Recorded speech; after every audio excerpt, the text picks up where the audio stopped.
Thanks for logging on to Wayne.com for this edition of Inside the Zone. We're talking Komets with Blake Sebring, the beat writer at the News Sentinel, and really a perfect time to start up our segment for the rest of the season because we're at the All-Star break this week.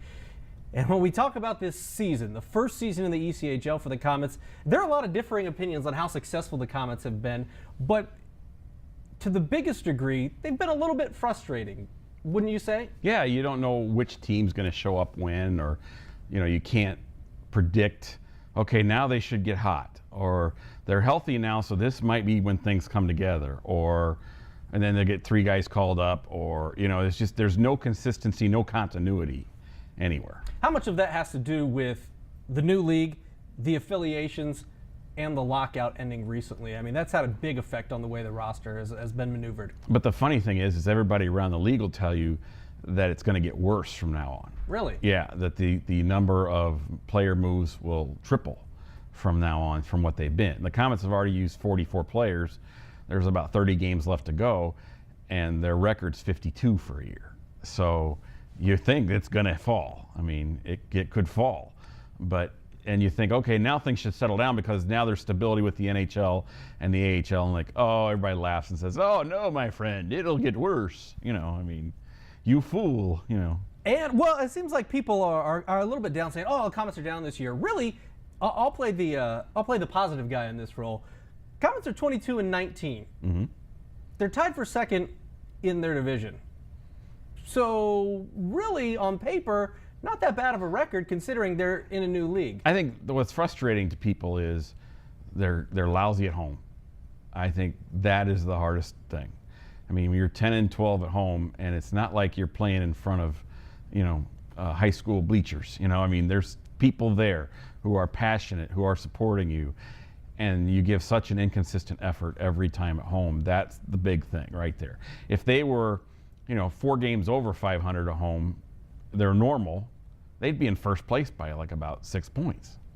That's the problem. But historically, they've been very good on the road. Nick Boucher has been amazing. We've chronicled that many times on the road. Obviously, they don't have him this year yet. We'll talk about that more next week.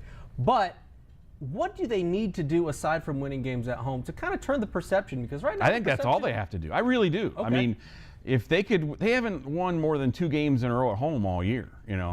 They've only won more than 2 games in a row for the whole season once, and that was 5 right at the very beginning, and they haven't been able to win as many as 3 games since. I mean, just win at home. It's as simple as that. It really is. And if you think about it, all those losses have been by 1 goal or an empty net goal. Mm-hmm. I mean, they've been in those games.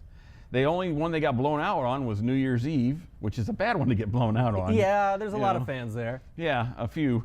And but if you win at home, a lot of that takes care of itself. What is the biggest transition, some of the biggest things that you've noticed in this ECHL? Whenever they've moved up a league, we've always said younger, faster. Do you see that as necessarily the case? I see younger, faster. I don't see nearly as skilled. Really? I don't see the defensive skill on any team that the CHL had because there were more veterans back there, guys who, okay, come running at me. I'll just make you look like the fool. I mean, I'm not saying that those guys could compete at this level because of the speed, but a lot of these guys with the speed are just running around. I mean, they're not doing what they're supposed to. They're not playing their lanes, playing their positions. They're just running around. And that's kind of a problem that the Komets are adjusting to. I really do believe that the scoring isn't any more than it was in the CHL. The goaltending is significantly better.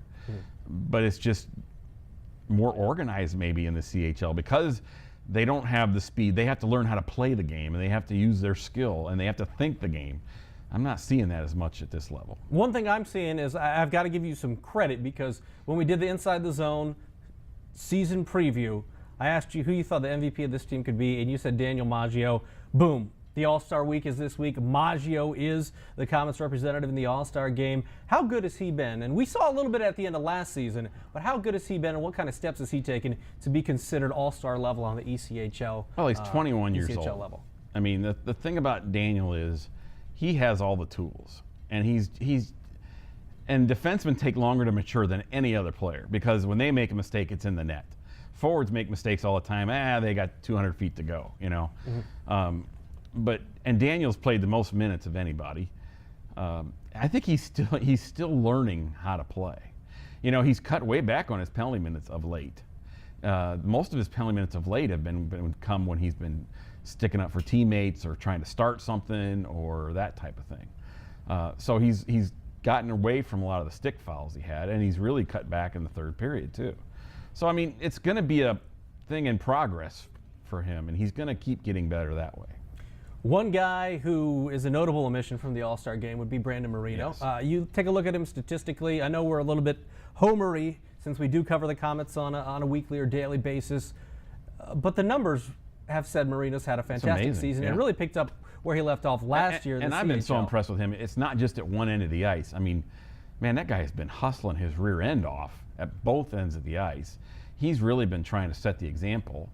And I know I could see Brandon being a Komets captain someday, possibly even. I mean, he's shown that kind of commitment and that kind of lead by example effort every night.